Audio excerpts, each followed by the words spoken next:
Thank you very much. It's a pleasure to be here in Scotland. You have a beautiful country. This is a wonderful venue. And I really appreciate the turnout, standing room only turnout at such short notice. When I was asked to come and speak tomorrow briefly at the celebration for Ron Hain, I absolutely had to come. You had a wonderful director in this area, and it was obvious that I needed to be here for that tomorrow. And so I appreciate on such short notice you putting this event together, the directors who did such a great job in getting this. We were originally going to do it in a church, weren't we, Hugh? Yeah. So this is good. This is good. Either would have been all right. This is good. I appreciate everyone coming. I've been asked today to do a presentation it's called Networking for Cave Dwellers. Networking for Cave Dwellers. So I'm going to do that material, and then I'm going to open it up for questions. Usually questions, I do 30 to 45 minutes of Q&A. The way I like to do it is we'll put the questions up on this flip chart, and then I'll try and cover as many of those questions as I can in about a half hour, 45 minutes. The only dumb question is the unasked question, so whatever's on your mind is okay. I'll list them there and try and cover as many of them as I can. So as I'm going along, if something comes to mind in relation to BNI, jot it down so you don't forget, and we'll cover it at the end. I do have a question for you before we get started. How many of you are not members of BNI? Raise your hands. Anyone? Okay, so we got one or two. You work for BNI. That doesn't. Don't let me join. Why? Listen, Join him, chapter. I can take care of that. We'll get you in a chapter. All right, so we have all members here. So if you have some questions about the policies, the way it works, or why we do things a certain way, I'd be glad to cover any material you'd like for me to cover. All right, let me talk about. I want to start off talking about a story that was shared with me years ago with a good friend of mine. We developed a friendship over time. He was a retired brigadier general from the Army in the U.S. And he told me a story about his early days in the military when he was stationed overseas from the U.S. and was doing what are called time and motion studies. Are you familiar with time and motion studies? You literally stand there with a stopwatch and time how long it takes to do something. Well, he was a young first lieutenant when this happened, okay? When I knew him, well, he was a retired brigadier general, and he told this story to me many years prior when he was a very young first lieutenant. And he was sent to one Army barracks or one Army area and had to time the firing of the artillery. That's what he had to do. So he watched as these guys prepared the weapons. And when the guns were ready to fire, he turned to his right and nodded to a second person who was helping to fire the guns. And the second person stood at attention, turned, marched 10 paces over to his right, stood back at attention, put his left hand behind his back, looked back at the first man, nodded. Boom! They fired the guns.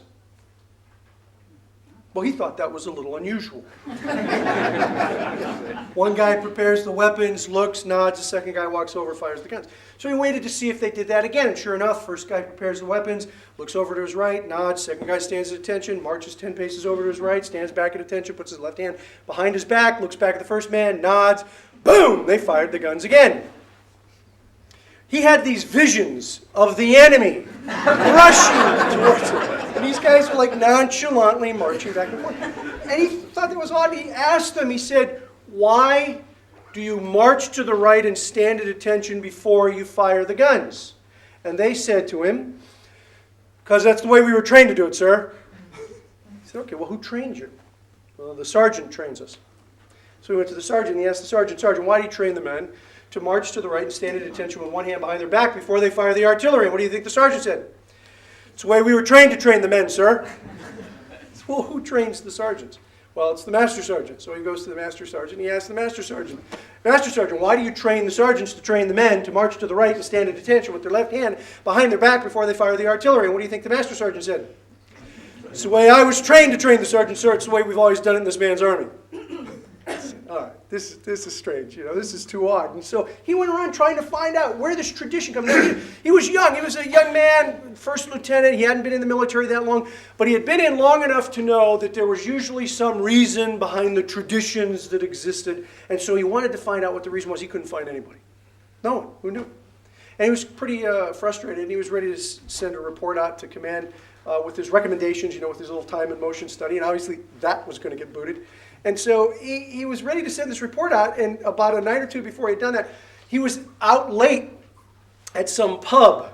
Can you imagine that? A U.S. Army officer at a pub. I mean, I was shocked when he told me that. Okay, maybe not too shocked. I knew the guy pretty well. So he was out, he's throwing a few back, and he says he met this old, retired Army sergeant who lived in the country and had been there, been in the military for many years, and he was retired. Now remember, when I met him, old, retired general, he was a young lieutenant. He met this guy who was an old, retired sergeant. This was a long time ago, back, when they had the cavalry, years ago. And he asked this sergeant, he said, have you ever seen the soldiers do that here? And they said, yes, of course he had. He said, well, why do they march to the right and stand at attention? He said, why, lad? They're holding the horses.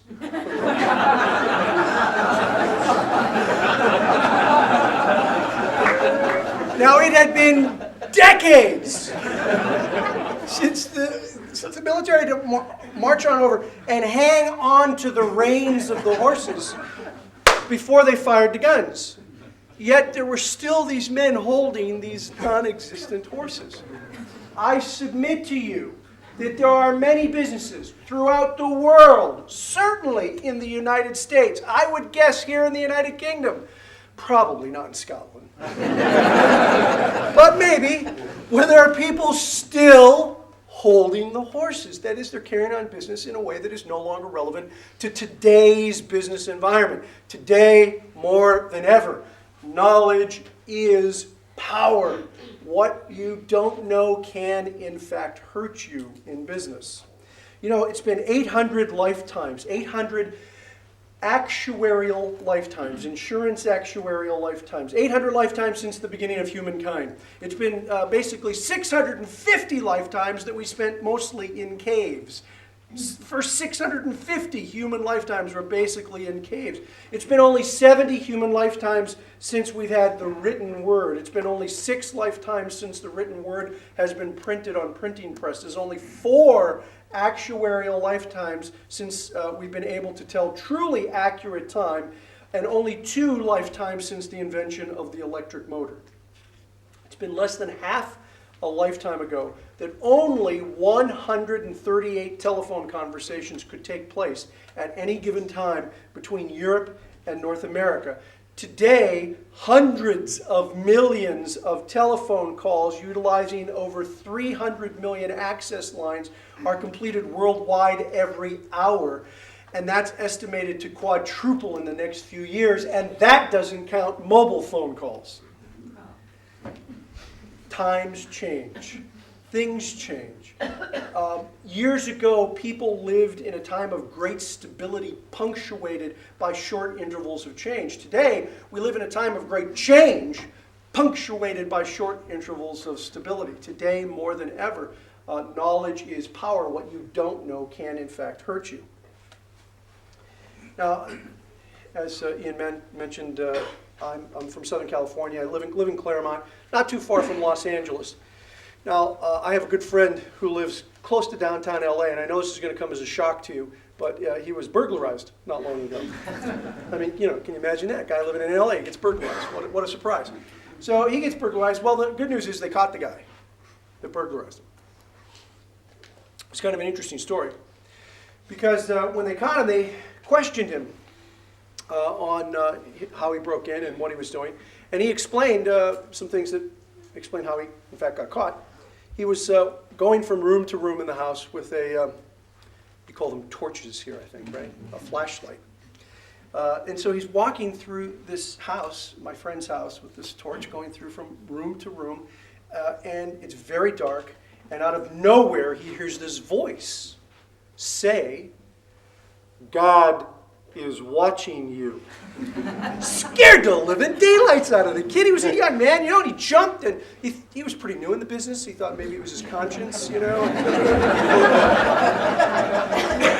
Calms down, continues to go through the room. Now he's now in my friend's office in his house, and he's going through the office, and again he hears this voice almost out of nowhere say, "God is watching you. Well, now this time he knew, he heard it. And so he very methodically went through the room, and there in the very corner of the room, in the back corner, was this huge bird cage. It was the largest parrot he'd ever seen, and he flashes the torch right onto the parrot, and the parrot looks at him and says, God is watching you. Well, the guy laughs. He says, hey, it's a stupid bird. He says, can't you say anything else but that?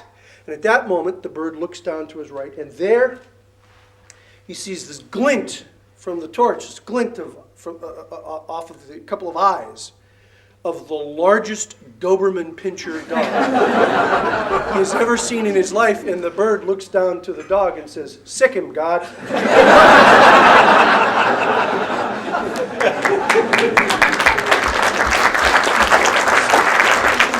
Sometimes what you don't know can in fact hurt you. We are not teaching the next generation of business professionals anything on how to build their business through word of mouth. We're not doing it in any country that I've been into. We certainly don't teach it in the United States.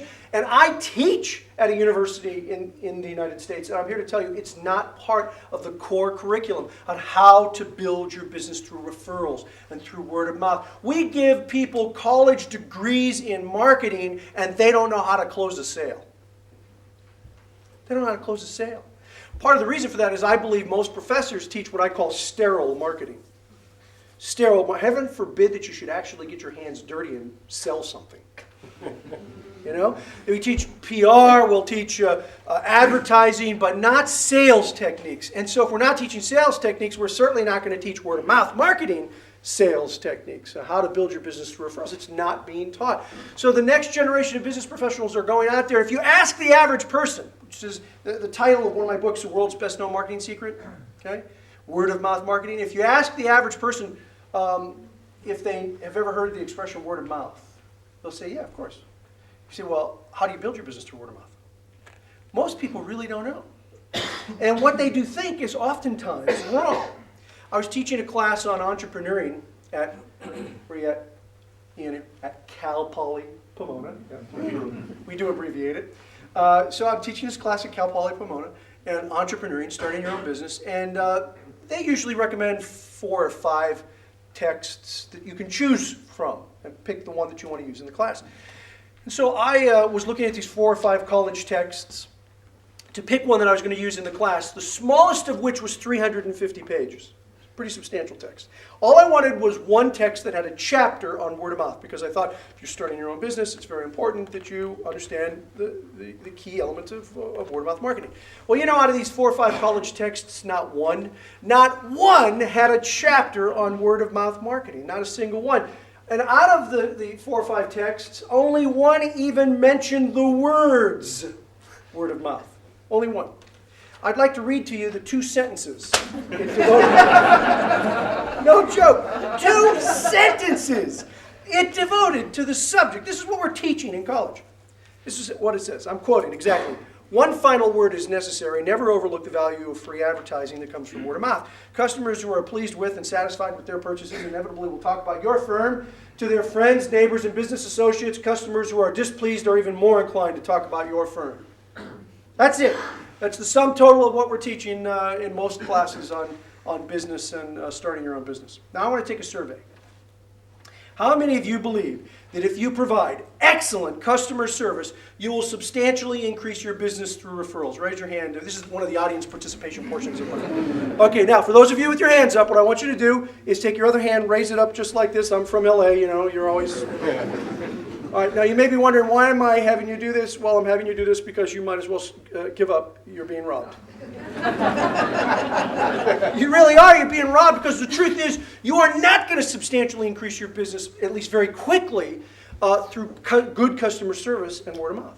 Good customer service generally reduces negative word of mouth. It doesn't substantially increase your business through positive word of mouth. Now, I know some of you are going, wait a minute. Are you saying that customer service isn't important? No. No, no, no. Customer service is very important. It's very important. If you want people to come back to you and use you over again, you better do a good job. What I'm saying is that it's basically a union card. People expect good customer service. And if they get it, they're satisfied. They're happy. They'll come back to you. And if they don't, they'll tell everybody and their mother about how bad their experience was with you. If you don't believe me, take a look at some of the surveys that have been done on the fact. The U.S. White House Office of Consumer Affairs did a study a number of years ago that concluded that 90% or more of all unhappy customers will never use that company again. Each of those customers will tell his or her story to at least 9 other people, and 13% will tell 20 people about that bad experience. One market research firm found that the average dissatisfied automobile customer tells 22 people about their bad experience. Another researcher found that the average dissatisfied bank customer, bank customer who's not happy with the bank, on average, will tell 11 people about their bad experiences with the bank. Those 11 will oftentimes tell as many as 5 other people, resulting in more than 50 horror stories from the average dissatisfied bank customer. We're not talking about the bank customer who's really ticked off at the bank. There's no telling how many people he tells. But the average dissatisfied bank customer will make sure that at least 50 people find out about that bad experience. People are more likely to talk about your business when they're unhappy with you than when they're happy with you. I call this the WOM factor, the word of mouth factor. The word of mouth factor says people are more likely to talk about your company when they're unhappy than when they're happy or satisfied. Therefore, good customer service generally reduces negative word of mouth. It doesn't substantially increase positive word of mouth. Thus, in order to increase your business through positive word of mouth, you have to do more than just increase the quality of your customer service. You have to have good customer service, but that alone won't do it, and providing even better customer service alone will not increase your business through word of mouth. Don't be one of those people still holding the horses. In order to be successful today, you have to operate under a new paradigm, a new model for doing business. What's been true in the past may not be true today. Things are not always what they seem at first. Like good customer service substantially impacting word of mouth. Things aren't always what they seem. I had another friend who gave me a letter, said I could share in my speeches. It came from his daughter who was in college. I'm going to read it to you. It said, "Dear Mom and Dad, I'm sorry it's taken so long to write, but my stationery was destroyed the day the demonstrators burned down my dormitory. I'm out of the hospital now, and the doctor said that my eyesight should be back to normal sooner or later. That wonderful boy, Bill, who saved me from the fire, has kindly offered to share his cozy little apartment with me until the dorm is rebuilt. He comes from a good family, so you shouldn't be too surprised to learn that we're going to be married soon. In fact, you always wanted to have grandchildren, so you'll be real happy to learn that you're going to be grandparents next month." There's a little PS that followed. It said, "Mom and Dad, there was no fire. I haven't been in the hospital. I'm not pregnant, and I don't even have a boyfriend, but I did get a D in chemistry and an F in French, and I wanted to make sure you received this in the proper perspective."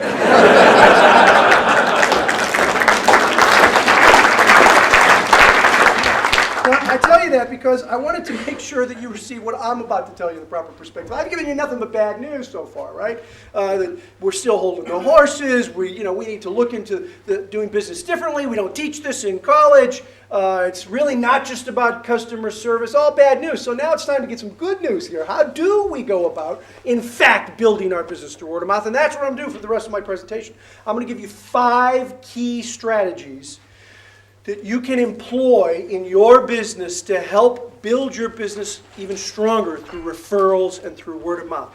5 key strategies. I'm going to tell you all 5 at once, and I'm going to go back and hit them one at a time. Feel free to take notes. The first of the 5 key strategies is to diversify your networks. Diversify the groups that you belong to. That's number 1. I'm going to come back to it. Diversify your network. Second, determine your contact spheres. Your contact spheres or circles. Third, develop incentives for people to refer you. Develop incentives for referrals. Fourth, learn how to work your networks. Learn the techniques that are appropriate to work the different groups that you belong to. And fifth, understand that it's all about developing relationships. Diversify your networks, determine your contact spheres, develop incentives, learn how to work your networks, and develop relationships. It's all about developing relationships. Now I'm going to hit those one at a time. Let's go back to number one.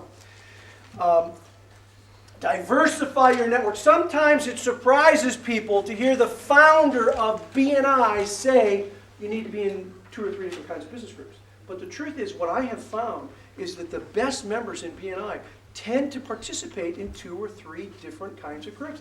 I believe that most business people, by nature, are basically cave dwellers. They get up in the morning and they're in this really large cave with a big screen television. They go out to their garage and they get into this little cave with 4 wheels called their car, and they drive to this other really big cave with their this really big cave with computers called their office. They stay there all day long, and at the end of the day, they get back into their little cave with the 4 wheels, and they drive back to their large cave with the big screen TV, and they can't figure out why no one's referring them. Well, networking is a contact sport.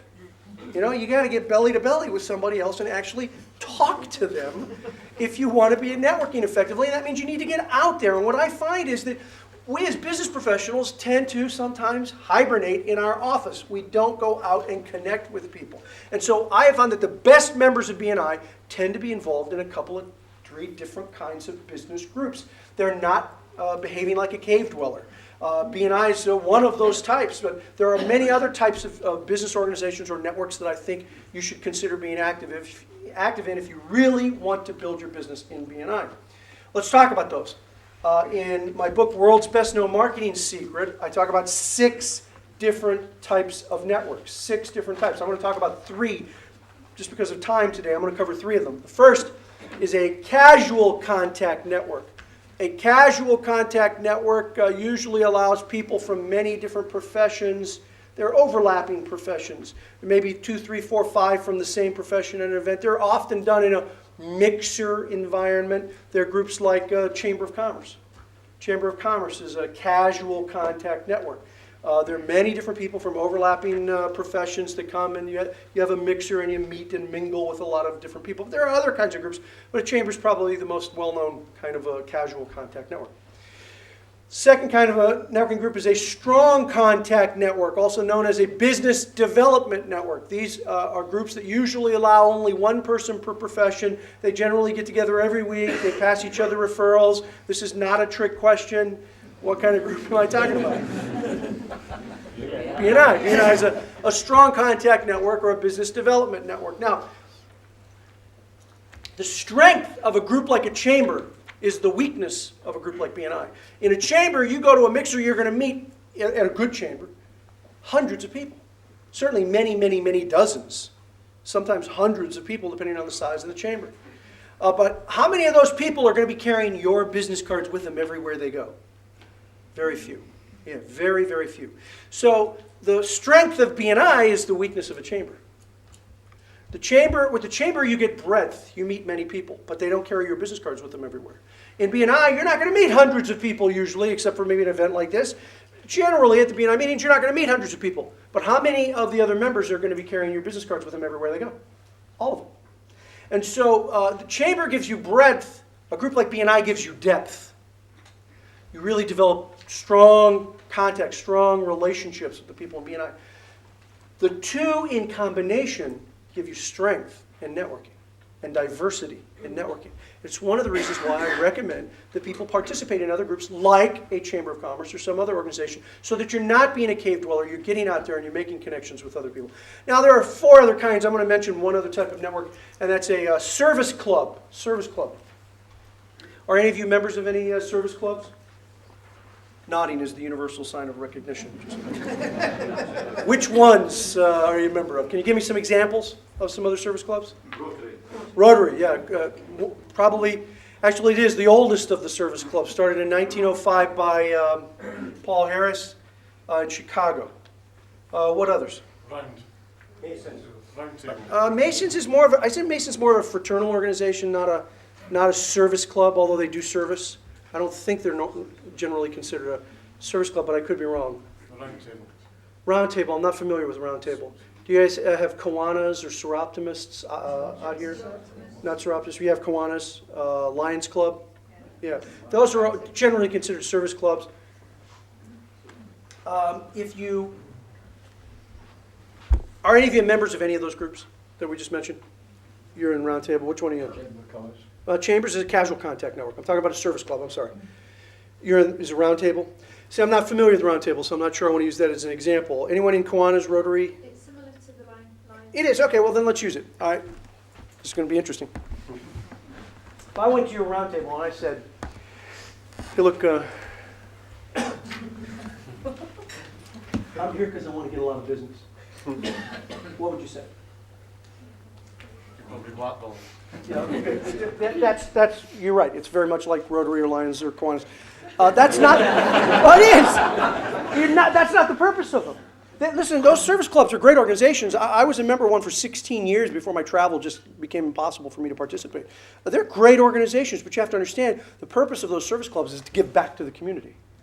You know, it's kind of giver's gain in a way, but not necessarily directly for business. You give to the community, and by giving to the community, you develop relationships with people, and let me tell you, it comes back to you. It absolutely comes back to you, but it's not blatant. You can't go to a service club like Roundtable or Rotary and say, hey, I'm here so I get lots of business. You got to go there to contribute to the cause of the organization, and then it comes back. But let me ask you, business is done amongst the members of your group, yes? Why do you think that is? Trust. That's the very word I hear every time I ask that question. Trust. The members get to trust each other. Once they trust each other, they're going to do business with each other. You can join an organization where you're not allowed to do business. And you'll do business. Because you're not allowed to do business publicly at those meetings, yet you'll do business with these people because you develop a relationship with them. And one of the reasons, so you may wonder, well, why is he recommending a group like that where you're really not allowed to do? One of the reasons I recommend it is people will join a service organization that wouldn't, they may not come to the chamber mixers. Or when they come to the chamber mixers, they've got this entourage of people with them that they really don't work the chamber. They just show up every now and then, but they're not a real active member in the chamber. Or they may not join BNI. They'd send their sales manager to BNI. They wouldn't join. You get some senior level people who might join a service organization because they want to give back into the community that their office is located. And so if you pick and choose the service organizations that you belong to, you can be very successful at making some great contacts. I mentioned that I was a member for about 16 years. It was in Rotary, actually. I was a member for about 16 years. And when I was very new, I'd only been a member for less than a year. The club was in the city that I lived in and worked in, and we were helping to build a community center in the city. At that time I lived in Laverne. We were building a community center in the city of Laverne, and the community center was being built with half government money and half private monies. We were contributing to get this community center off the ground. And so the community center had run short of funds. They didn't quite have half of the private monies yet. And so at this Rotary meeting that I came to, the president closed the doors, put the biggest guys he could find, kind of like Ian there, to go stand by the doors so nobody could get out, and said, okay, you guys know that community service that we've got going up? Well, it's run a little short of funds. We're going to finish the project today. So pull out your checkbooks. If you don't have your checkbook, pull out a business card, write an IOU on the back. We'll accept that. We want contributions today to finish this community center that's going to be done in the city of Laverne, and Rotary Club's going to finish it today. So write those out. While you're writing them, I'm going to introduce 2 or 3 people who've made some pretty sizable contributions already to this project. And so I'm figuring, hey, what the heck, this was maybe 15, 20 years ago. I had a small business. BNI had I think we had 50 chapters or something like that. I was mostly a business consultant. Hey, I'll make a contribution. So I whipped out my checkbook. I started to write out a $50 US check. This was 20 years ago, okay? It's a long time ago. So I'm writing this check out. While I'm writing this check, it's a true story, 2 guys are being introduced. One at my table sitting right next to me who had just donated $50,000 to the community center.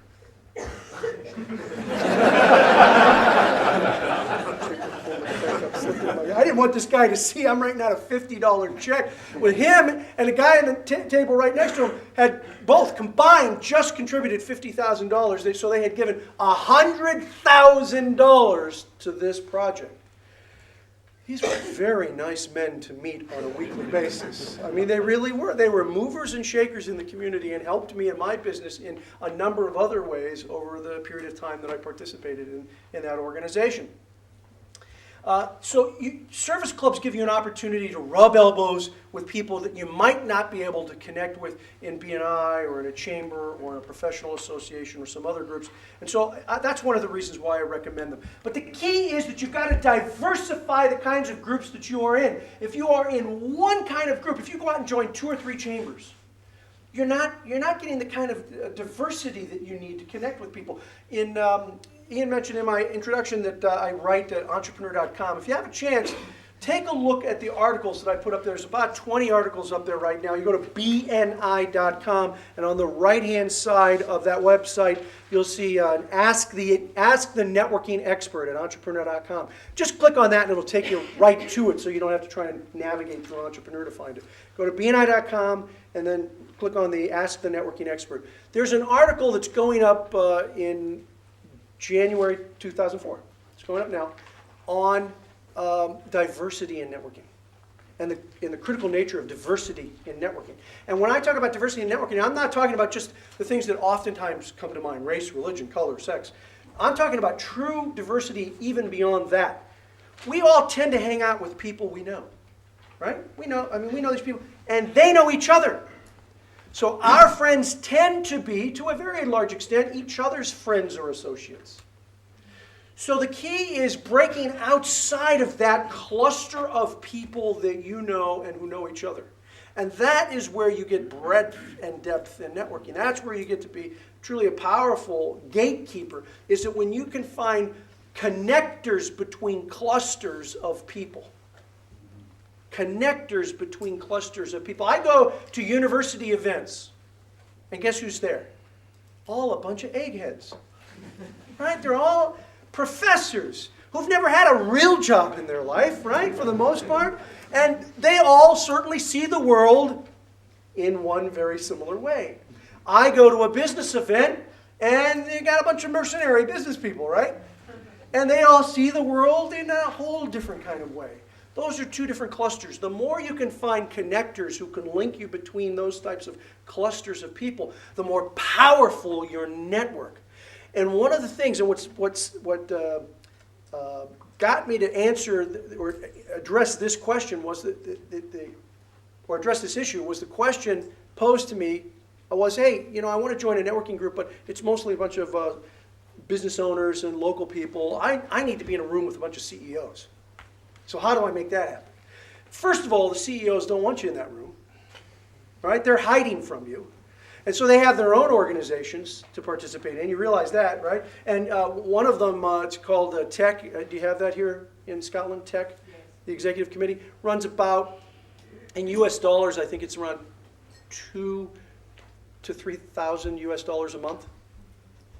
Let me repeat that. $2,000 to $3,000 a month. A month! Okay, well that eliminates a lot of people from participating in a program like that. That's the way they get you out of there. But the truth is they don't want you to participate because they don't want to be sold something.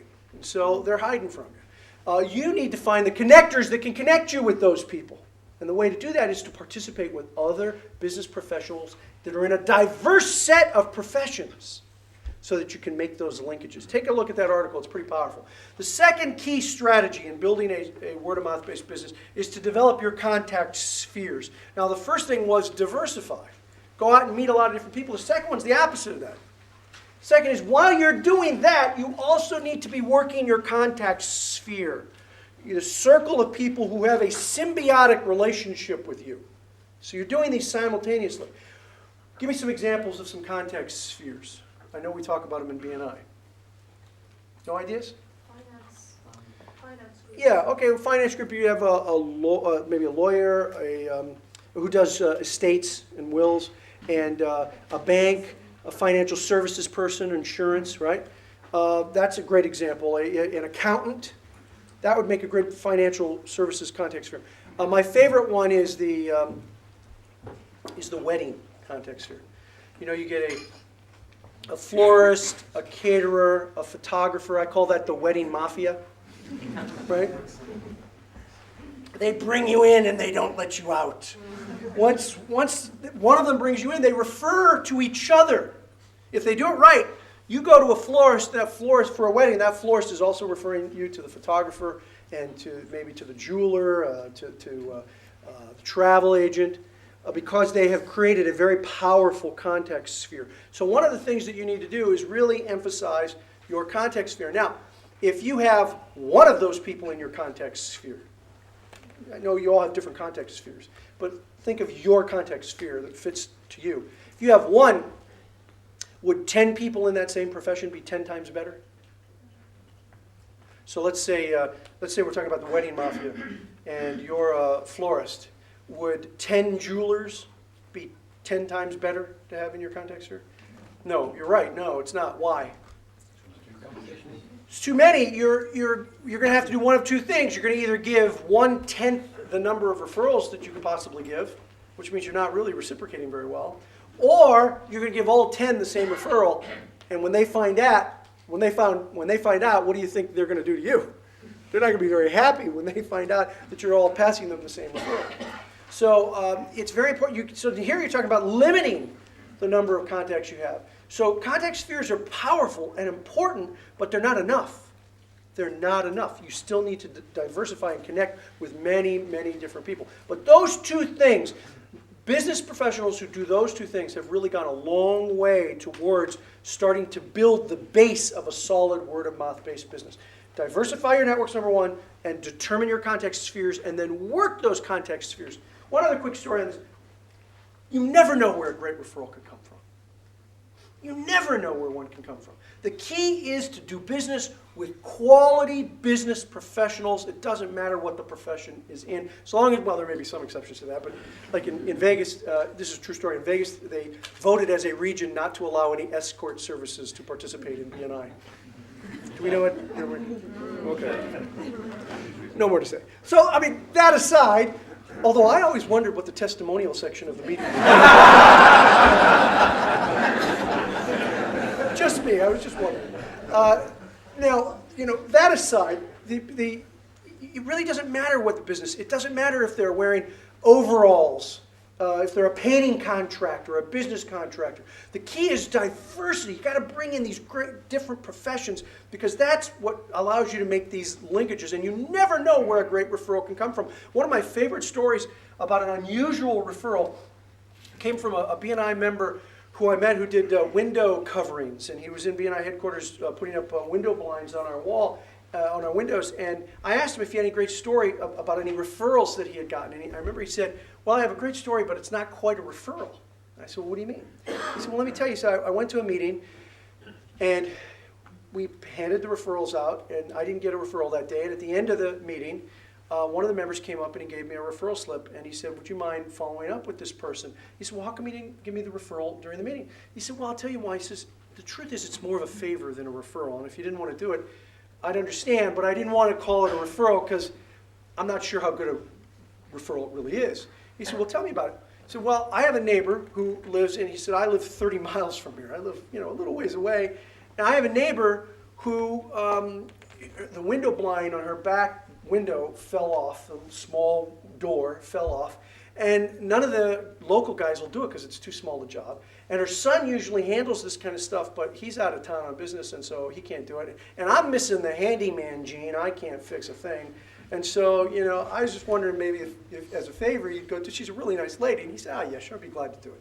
So he shows up. He tells me the story. He says he shows up, and he knocks on the door. He opens the door, or the woman opens the door. This woman's about 85 years old. And the first thing that he got was this overwhelming, wafting smell of freshly baked chocolate chip cookies.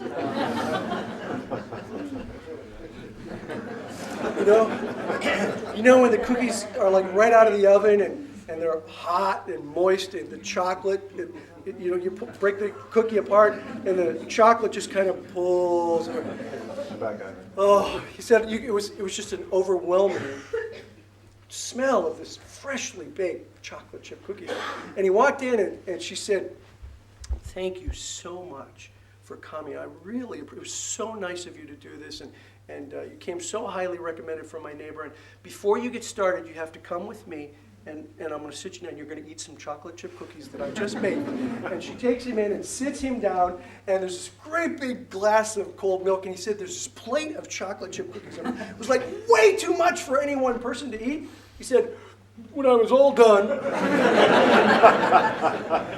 I put up this window blind," and he said, "What a wonderful lady this woman was." And I understood now why he had developed, his friend had, or member of BNI had developed such a friendship with this lady. She was a real character and very funny and very nice. He did it, and he charged her just for the materials. He didn't charge her a long distance fee, and he didn't charge her any labor. And he said, "You know what, it was my good deed for the month. I felt really good about it." And I didn't think anything of it. I went home, and he said, about 3 weeks later, I'm in my office, real commercial part of town, and up drives this big black stretch limo. And this guy gets out, dressed in, Armani suit. He's got some piece of paper, and he's looking at addresses, and he sees my address, and he comes on in, and he says, I'm looking for Charles. He says, "Yeah, I'm Chuck. What can I do for you?" He says, "I understand you put in a window blind in Mrs. Schmidt's house a few weeks ago." He said, "Yeah, as a matter of fact, I did. You know Mrs. Schmidt?" He said, "Yes, that's my mother." He said, "Really, your mother?" He said, "I saw the bill." He said, "You didn't charge her very much." He said, "Well, it was a referral from a friend." And he said, "Yeah, I got the whole story." He said, "Look, I really appreciate you taking good care of her. You come highly recommended from Mom's neighbor. I'm always concerned because sometimes people try to take advantage of her, and I was out of town, wasn't able to do it. I really appreciate what you did. And I like doing business with people like you. I have a 6,000 square foot house that's being finished right now on the cliffs in Malibu." Okay, do you know Malibu at all? The house is on the cliffs. Okay, I want you to envision with me the number of windows there would be in a 6,000 square foot house on the cliffs in Malibu. He said to me, it was the biggest residential referral I had ever gotten in my life. He said, "I made more money on that one referral than I have ever made in my entire life on a residential referral, and it came from an 85-year-old woman who lived 30 miles away from me."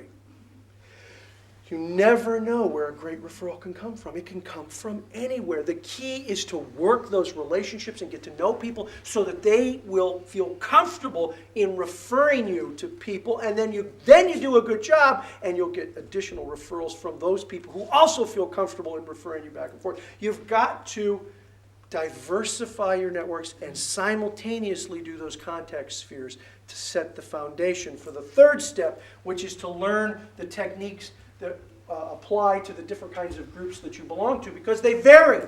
Each group is different. There's a whole different set of techniques that you would apply to BNI than you would to, say, a Chamber of Commerce. Now, one of the techniques we talk about, you've probably heard of a memory hook, right? Nodding is the universal sign of recognition. All right, so a memory hook is something in your mind's eye enables you to envision somebody's product or service based on something that they said, right? One of my favorite memory hooks ever was the dentist who stood up at a chapter, and actually it was a workshop kind of like this once, and everybody had a chance to do a one-sentence intro. And the dentist stood up and he raised his right hand and he said, "I'm a dentist. I believe in the tooth, the whole tooth, and nothing but the tooth, so help me God." Everybody remembered who he was, An hour later, when I asked everybody, stand up and point to the guy in the room who believes in the tooth, the whole tooth, and nothing but the tooth, everybody pointed to him. They knew exactly who he was. So memory hooks are great, but I'll tell you something. I think we overemphasize them in BNI. I think one of the reasons we do that is I wrote a book on memory hooks, and so it's kind of fun, but we overemphasize them. The more important technique in BNI is LCDs. LCDs, which stands for least or lowest common denominator. When I was an undergraduate student in college, I was absolutely, unequivocally positive that I would never use anything remotely related to algebra ever again for the rest of my life. Well, I found one thing, at least, that I could use, and that is the whole concept of LCDs, or least or lowest common denominator, where you take your business and you break it down, or in math, you take the number and you break it down to its lowest denominator. In business, you take your business, your service, whatever that is, and you break it down to its least common denominator, its smallest part, so that whatever business you're in, you talk about the specific products that you offer, the different services that you have to offer, the benefits of each one of the services or products. Any one of those can become a context sphere. It can become a LCD, break it down to individual piece. Any one of those. Even a session on why we should do business with you. Why do you stand out from your competition? That's an LCD. There are many different things that you can do, and what you want to do is each week talk about a different one. What tends to happen in BNI is people come on in and they spend their time each week doing the same shtick. The same thing. Shtick, that's like that's slang in the U.S., right? You know what shtick is, right? It's the same stuff over and over again. So after 2, 3, 4, 5 weeks, what happens in BNI, you're hearing the same stuff over and over again. People just go, they shut it off. They don't pay attention. I mean, how many times you at a meeting, you listen to half of the 60-second intros, and when it's done, you have no idea what they said because they've been kind of saying the same stuff and it just drones on. That's why each week you have got to take your material and pick one thing and tell them something new so that you're educating them on a weekly basis. Over a 50-week period, you've given almost an hour's worth of material. You don't want to give them the same material over and over again. You know, the absolute best 60-second presentation I have ever heard in 20 years of running BNI was done by a florist in Chattanooga, Tennessee. A florist in Chattanooga, Tennessee did the best 60-second introduction I've ever heard.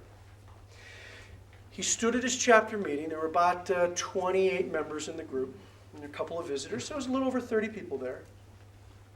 And he reached under the table, and this is what he did. He reached under the table and he pulled out a single rose, and he held it up.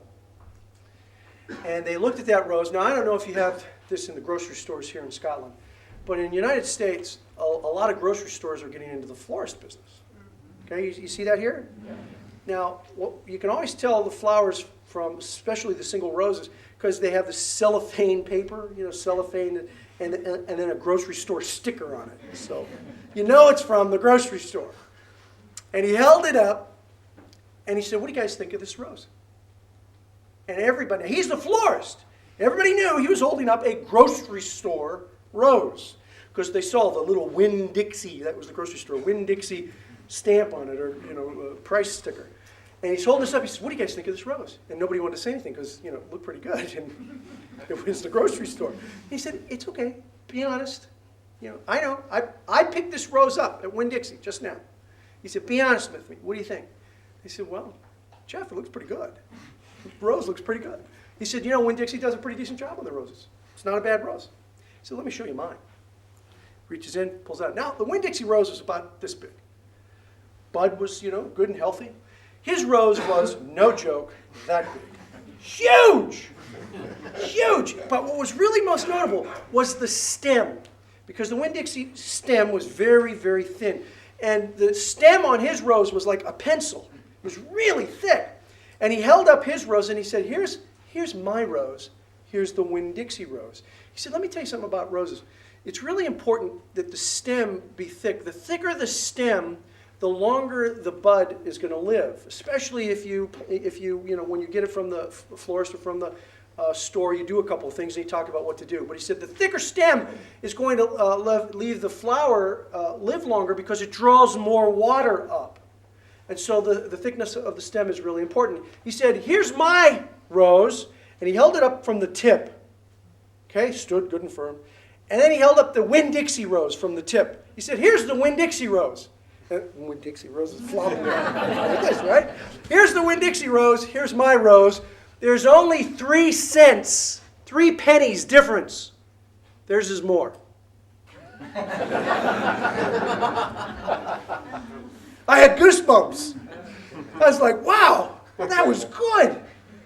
There was nobody in that room would ever buy a Winn-Dixie rose again. Sorry, Winn-Dixie. But no, they wouldn't. They'd go to him. I mean, look at it. He showed a rose, and his competitions rose. He not once did he say anything negative about Winn-Dixie or their rose, not once. Matter of fact, he said, they do a good job. But here's theirs, here's mine. There's only 3 pennies difference. Oh, by the way, theirs is more. What an impact he made. He did all of that in 60 seconds. It takes me 3 times longer to explain what he did in 1 minute. Powerful. That's what we need to do in BNI. And that's more important than the memory hooks. Because the memory hooks you'll do, I like memory hooks. I'm not saying don't do them anymore. They're fun. But the thing is, you don't want to emphasize those. You want to emphasize education. In BNI, it's educate the members on what you do. And here's a real important aspect in BNI. Remember, you're not trying to sell a product or a service in your 60-second intro. You're trying to educate a sales force. That is a subtle but significant difference. The more you can educate them on how to refer you and why to refer you, the easier it is for them to do so. So it's very important that you are specific in your 60-second intros. And that each week be something different. So that over the course of a year, you've given a lot of new material for people and enabled them to refer you easier. Learn the techniques that apply. Those are some of the ones that apply to BNI. In Chambers, it's a whole different set of techniques, and when we get to Q&A, if you want me to talk about some of those, I'd be more than glad to do so. I call them the 10 Commandments of working a business mixture. You may have seen some of my material on that, but I'd be glad to talk about how to work a chamber and other groups when we get to Q&A if you want me to do that.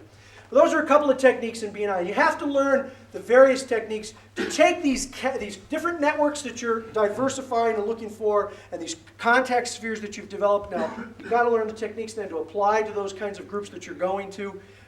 And then the next strategy, the fourth strategy, is it's important to develop incentives for people to refer you. Develop incentives for people to refer you. Now, sometimes people think what I'm talking about is, a finder's fee.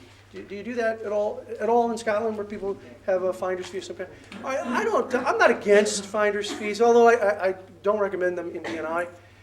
It's not a policy that's you can't do them. I don't particularly recommend them, and here's why. I don't think they're particularly motivational. I don't think they really work that much. Based on what I've seen, my own experience, I don't think they work a lot. And I say that because of this one thing that happened to me that absolutely nailed it for me in my mind, was a real estate agent in the United States. Now, you do real estate a little bit differently here. Do you have actual, what do you call them? Estate agents. It's the same thing. They're out there selling real estate. Okay. So this estate agent in California used to give a finder's fee. This was a long time ago. He'd give, it was only $100, but it was 15 years ago. It was a while ago. He'd give a $100 finder's fee if somebody gave him a referral to turn it into a listing. And he said, you know what? It never really motivated. I couldn't give the money away. Sometimes I would try to give the money to somebody who had given me the referral, and they'd say, no. I did that because you're a good agent, and I want you to take care of the guy. So just do a good job. That's all. And so sometimes people wouldn't even take the money when I tried to give it to them. He said very few people were ever motivated by that finder's fee. And he said, I listened to your material on incentives, and I decided I was going to do something kind of unique. And what I did was, he was up in Northern California, and he lived on a large parcel of land, and his college degree was in enology, or wines. And so he had a large parcel of land that he actually leased out the land to a winery who grew grapes on it. So he took back a small piece of that and started to use some of the grapes and bottled his own small estate bottled wines, which he did not sell. He gave them some as gifts, and if he had dinner at his house, he always had them. And he gave a bottle away to anyone who gave him a good referral, certainly anything that turned into a listing. He gave a bottle away.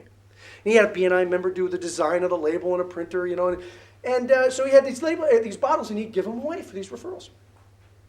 And he came to me afterwards, and he said, I did what you said, and let me tell you what's happened on the number of referrals. He said, in the last 10 years, I gave away maybe 6 $100 bills for referrals. And when I started doing this about 2-3 years ago, he said, I've given away about 10 cases of wine. 10 cases in the last 2 or 3 years. There are 12 bottles to a case. It costs me about $10 per bottle Tax, labor, material, destination charge, dealer's prep, all the options, $10 to produce one bottle of wine, and I've given away 10 times as many in 1/3 the time frame. I said, why do you think that is? You got to tell me, why do you think you've given away so many more of a bottle of wine than a $100 bill? What do you think his answer was? It was personal. Yeah, it was the exact word he used. It was personal. It was unique. And people, they really, that resonated with them. It was very unique. I said, that's a powerful story, but here's the great part of that story. And this isn't in the first edition, so if you've got one of the first editions of World's Best Known Marketing Secret, it's not in there. But the second and third editions, which most of you probably have the second or third edition, this story is in the second or third edition of World's Best Known, because he called me a week after the manuscript had gone to the publisher. And he said, has the book gone in? And I said, yeah. He said, oh, that's too bad. So, the next edition, you got to add this in. So I did. What happened was he got a phone call from this woman who said, hey, I just, I have a couple referrals for you. Just out of the blue. Didn't even know who she was. I have a couple referrals for you. He thought, wonder who she is. But he said, first I'll get the referrals. And so he gets the information from her. Now, after he gets the information, he says, may I ask, how did you hear of me? She said, oh, gosh, I'm sorry. I should have told you that from the beginning. She said, oh, about a week ago, I was at a friend's house, and we were having dinner, and he pulled out this wine, and I had a drink, and I said, wow, this is really good wine. Where did you buy it? And my friend said, well, you can't buy it. You got to give this real estate agent.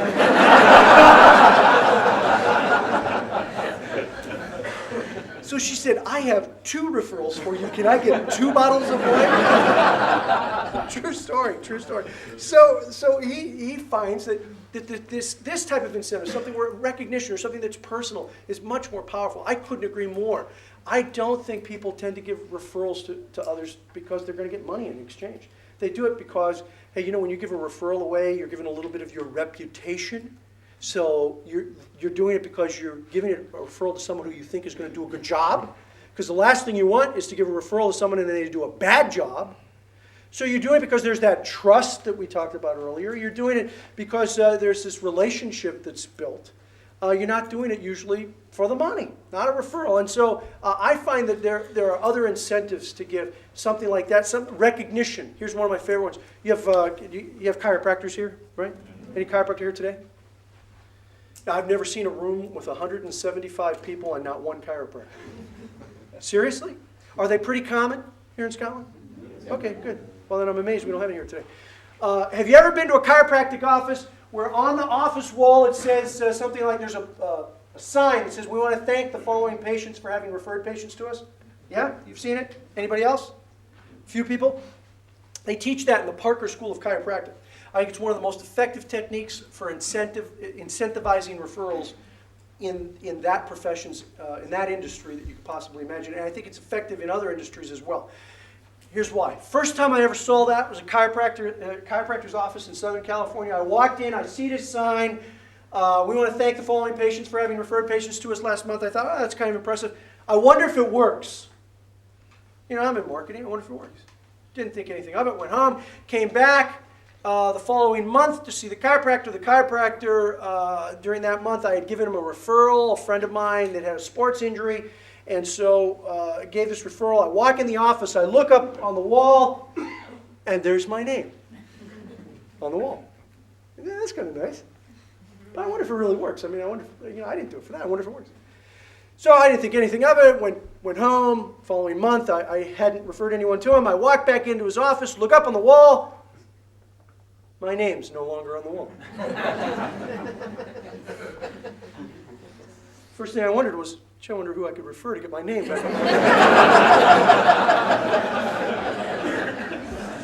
You're all laughing at me. You're all laughing at me, but think of this for a second. When was the last time you did anything that made one of your clients, customers, or patients stop dead in their tracks and say, ooh, what can I do to give them a referral? That's powerful. It's incredibly powerful. I thought, oh my God, it works. That works. I actually thought, what can I do to give that person a referral? Anything that you can do to get one of your customers to say, ooh, how can I help them? How can I give them a referral? Is the right kind of incentive to use.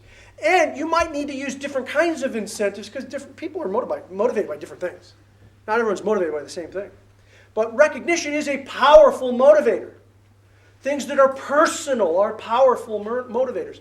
You need to think about what you can do to provide an incentive. And I have a whole section in World's Best Known Marketing Secret, if you're stumped with that, on what you can do to think about good incentives for referrals. And thank yous. They got to start with thank yous.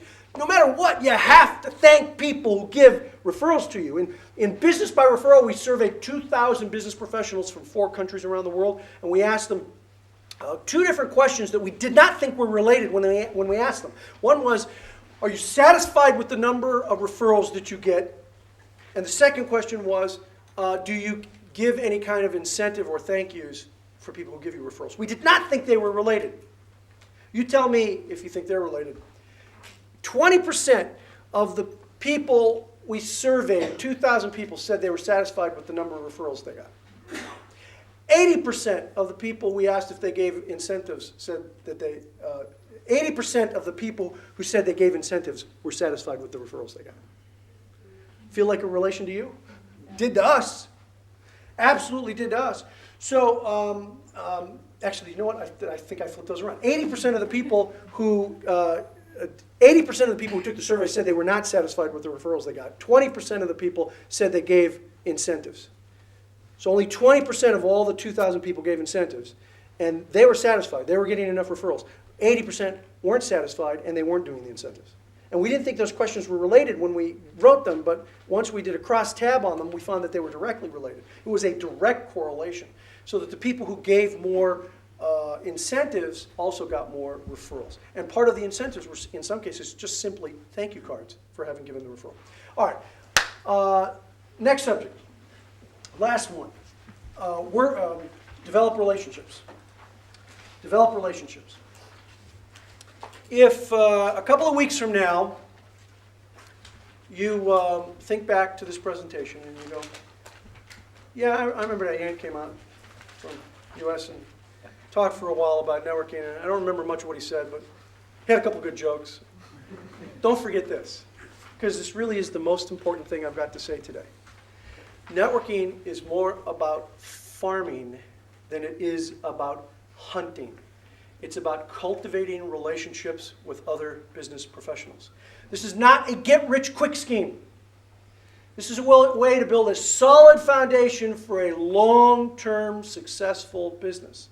And it happens by building relationships with other business professionals. It's not the fastest way in the world to build your business. I do think it's the best way in the world to build your business, because you can build a very successful business that weathers recessionary economies. As the economies go up and down, people who have a solid word-of-mouth based business tend to continue to do well. If you have to rely exclusively on advertising to build your business, it's going to have problems from time to time in those cyclical periods. And listen, I believe in advertising. You'll never hear me say don't advertise. But I think word of mouth is a form of advertising. And I think that you need to plan it and structure it the same way you plan and structure the other forms of marketing for your business.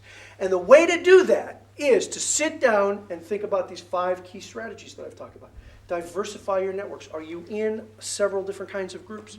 Develop those contact spheres. Are you building good bonds with those particular professions that help in your business, that have a symbiotic relationship with each other? They're compatible, non-competitive professions. Have you learned how to work your networks? Particularly BNI. Do you understand the techniques of BNI and how to use them? Have you developed incentives? And do you understand that this is all about building long-term relationships? And if you sit down and create a plan based on those 5 strategies, you can find that plan, by the way, it's called the Wombat Plan. It's in both the World's Best Known Marketing Secret, and we do have it posted on I think, the Education Coordinator section of BNI.com, the Wombat Plan. It takes you through those 5 strategies and others that you sit down and actually write out in order to create a strategic plan for yourself in terms of word-of-mouth marketing. But that's a great start, those 5 strategies.